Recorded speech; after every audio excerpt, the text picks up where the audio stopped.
Ni Irati Bediaga naiz, liburua argitaratu dut, Etxetik ospa izenburua duena, Elkar argitaletxearekin batera. Eta zeri buruz doan da 14 urteko nerabe bat, etxetik alde egiten du, amarekin nahiko txarto konpontzen da, harreman konplexuak ditu, eta aitaren bila doa. Ze amak esan dio antza, aita herrian dagoen norbait dela, eta inoiz ez dela arduratu berataz, baina herrian dagoela. Eta egiten duen egun osoko ibilbide horretan aitaren bila, konturatuko da azkenean bere bilaketa, bere buruaren bilaketa prozesu bat dela, eta horretarako leku ezberdinetara joko du igerilekura, antzerki eskolara,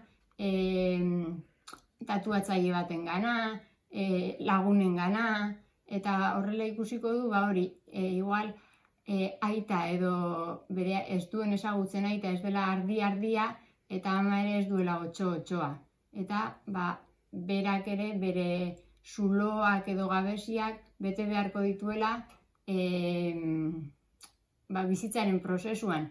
Aita ezagutzeak ez duela esan nahi, zulo guzti horiek bete egingo direla. Orduan hori ikusten du norbere ezagutza propioa dela ibilbidea eta prozesua.